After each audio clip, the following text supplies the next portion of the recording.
Mr. Chairman, distinguished ladies and gentlemen, it's a great pleasure for me to comment on this report and suggest some possible ways in which we can try to use the findings of this report for the public policy makers, for the civil society, and for our institutions. I will divide my comments into 4 parts. First, why is urbanization so much a critical determinant of socioeconomic development, both from theoretical and empirical evidence-based? Secondly, going forward, what are the global mega trends which are going to affect Pakistan and Pakistan's urban population?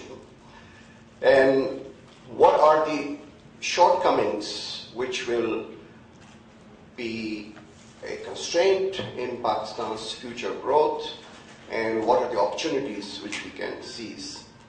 And finally, I would like to submit that the political will which is missing as far as economic and institutional reforms in this country, the prospects can be enhanced if we have an active and agile, vigilant urban population.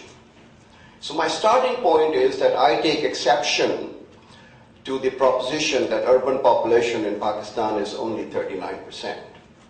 Although the census has not been held, but if you look at the anecdotal evidence, just traveling either on the motorway or the Indus Highway or on the GT road, you will find the urban sprawl.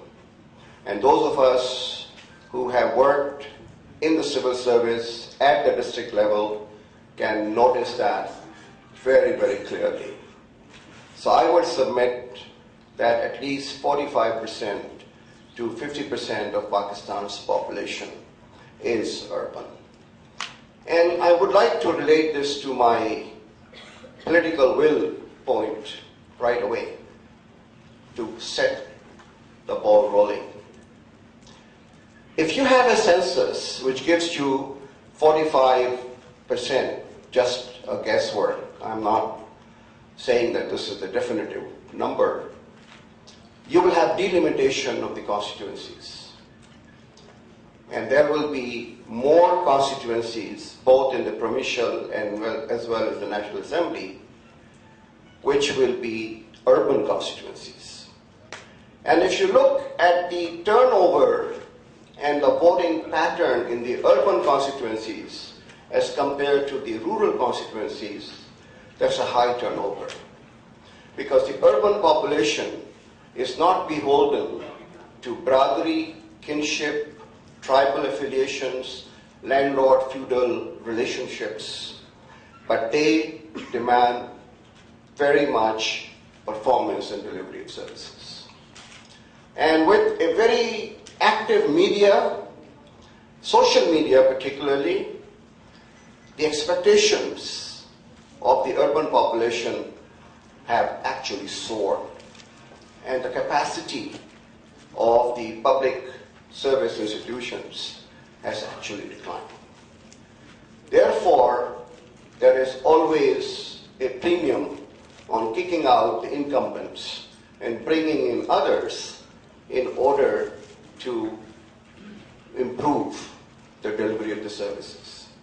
If that is the perception, and you can see the voting patterns in the metropolitan and municipal corporations is much higher as compared to that, and the education level and the literacy level is even greater, and you have a youthful population. 50% of Pakistan is below the 25. Combine a educated, youthful population living in urban areas, fueled by the media and the social media, and you have a perfect explosion for removing the incumbents out of the office if they're not delivering and if they're not performing.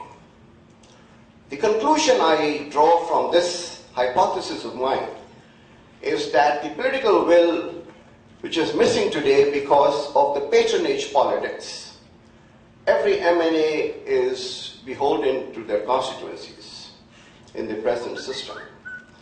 If the demand is coming from the constituencies, not for individual patronage, but for the collective public goods delivery, then the institutions which are delivering these services have to be reformed.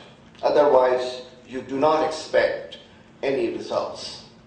The civil service, the police service, the revenue services, the Karachi Development Authority, the municipal corporation, the water and sewerage board, the transport authorities, all of them, the education authorities, all of them have to be strengthened and completely reformed in order to make this difference as far as the delivery of goods are concerned. So urbanization can become a catalyst for orderly political change.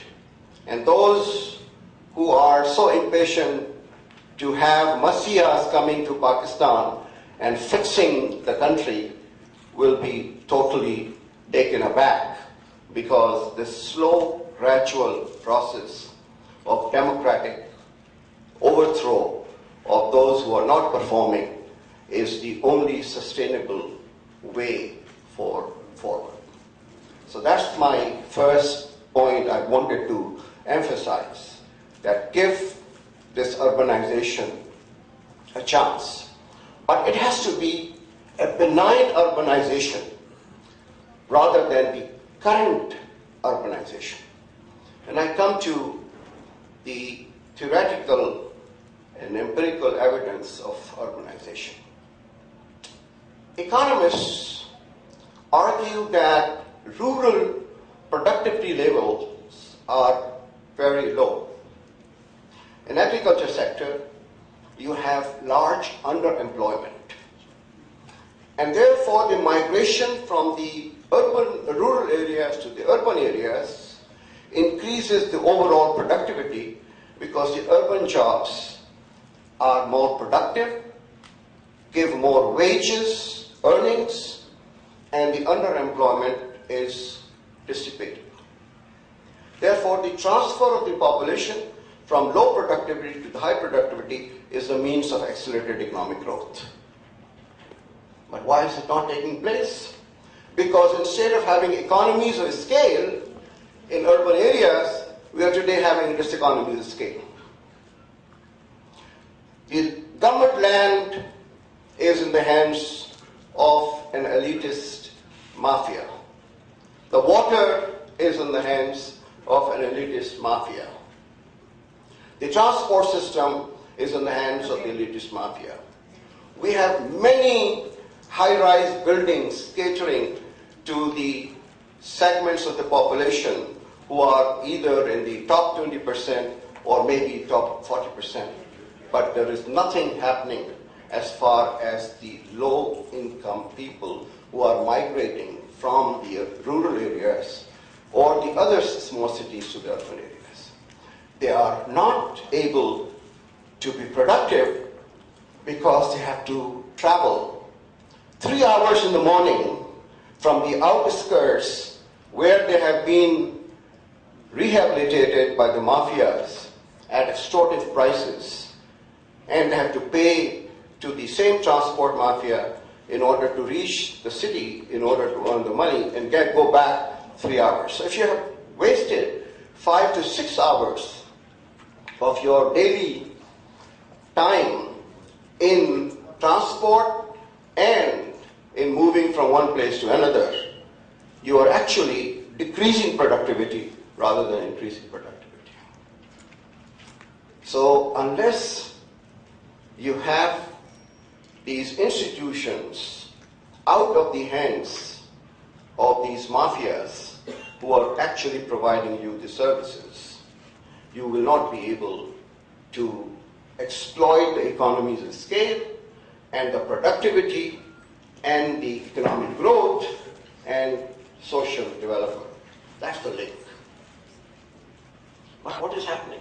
As you saw, The 2001 local government system, despite its weaknesses, had devolved 12 departments from the provinces to the districts. And at that time, there was no 18th Amendment. At that time, there was no 7th National Finance Commission. But all the surveys which I have seen, social audit and the surveys, which was also done 2015, show that people at the grassroots level were much better satisfied with the provision of the services at the local level, which were administered by the district governments or the tehsil governments or the union councils. Their representative, the union council chairman, the tehsil council chairman, and the district councillors were accessible even at the midnight. And in the focus groups which I sat in, the people said, वो MNA साहब तो इस्लामाबाद में होते हैं, हमें तो मिलते ही नहीं हैं, और MPA साहब लाहौर में होते हैं, हमारा काम होता है थाने का, कचहरी का और पटवारी का, हम तो किसी के बगैर जा नहीं सकते, लेकिन यूनियन काउंसिलर साहब के पास हम जाते हैं, डिस्ट्रिक्ट काउंसिलर साहब के पास जाते हैं, वो हमें साथ लेके रात के 12 बजे भी लेके चले जाते हैं. That is what is the outcome of devolution. Now you have 60% of the resources coming to the provincial governments. And you've gone back to 1979, the Jawal Haq Local Government Ordinance, which is a complete disaster, except KPT. So you reversed the devolution, that you've got the powers from the federal to the provincial, which is absolutely right, which I have always argued, but you haven't devolved that from the province to the districts. And urban areas have a different ball game altogether. And I have told the Chief Minister that you can raise more money if you have empowered Karachi government. It will not need the money from the provincial finances if you allow them to tax the population, but allow them to spend the money on the garbage collection, on the water supply, and the roads, and the flyovers, and the public transport of Karachi. They will not need any allocations from the Provincial Finance Commission. That should go for the rural areas. And he understands that. But still then, we haven't been able to have a Provincial Finance Commission. And all the money is now with the local government. On the top of it, Karachi Development Authority, the Malir Development Authority, the Liari Development Authority, the Karachi Water Sewerage Board, the Building Control Authority, they've all been taken over by the local government departments. They should belong to the urban authorities. They should not belong to the local government authorities. That will happen if you have a powerful urban constituencies. It will help the rural areas also, because the devolution will not reside only at the urban areas, but the devolution will take place at the rural areas also. Now, why is it important? Because of the global mega trends. You have 1.7 million idle labor. You need 1 million people entering the labor force. The rest of the world is facing an aging population. In Japan today, 2 working adults can support a retiree. Europe is going to have a decline in their population. So if you educate, train, and give them skills, India, Pakistan, Bangladesh are the only 3 countries which have youthful population. Your demographic dividend can be the workforce for the rest of the world, but you have to invest in them. not in the degrees, but in skills. So there will be no idle labor force, but you will actually be supplying labor force to the rest of the world. That is the global mega trend. Because the Asian countries are progressing much faster than the rest of the world. But they're also going to have the constraint as far as the labor force is concerned. So we can take advantage of that window of opportunity whereby we can educate and train them for the labor force. So finally, what does all this mean in terms of the way forward? The only way you can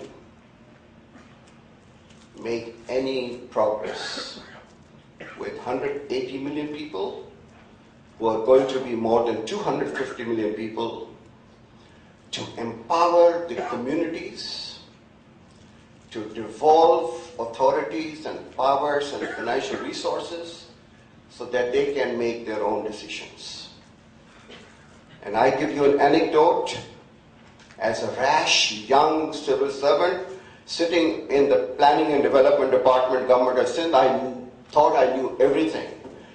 And as the chairman of the Provincial Development Working Party, I will approve 500 primary schools, not knowing whether those cities and villages really need a primary school or not, whether there is a teacher available or not, whether there's a demand for that.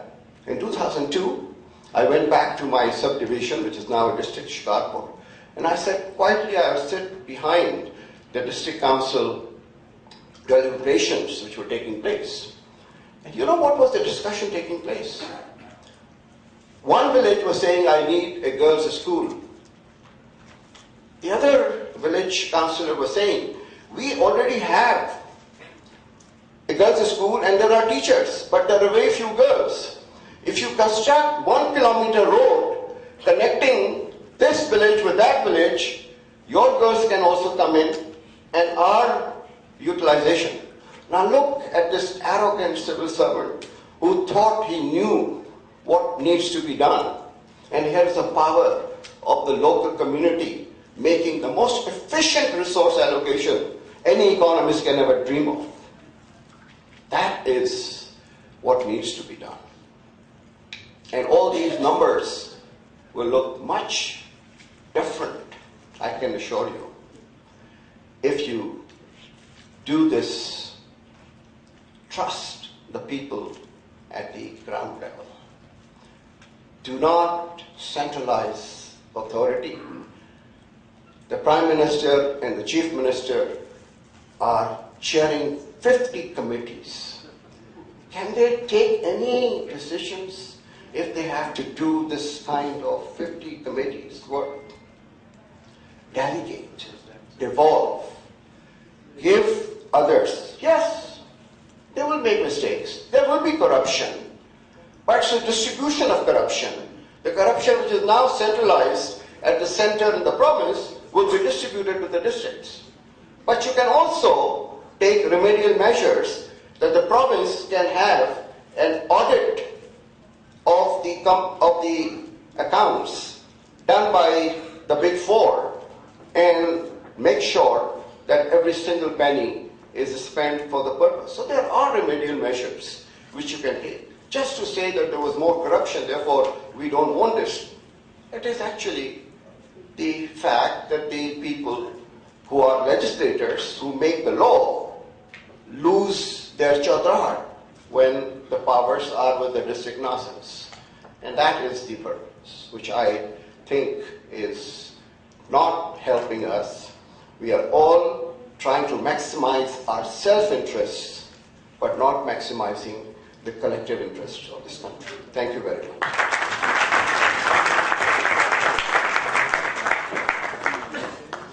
Thank you, sir, for sharing some very important ideas as a way of going forward. I would now like to invite Mr. Javed Jabbar to share his reflections on the theme and key findings from this research. Mr. Javed Jabbar.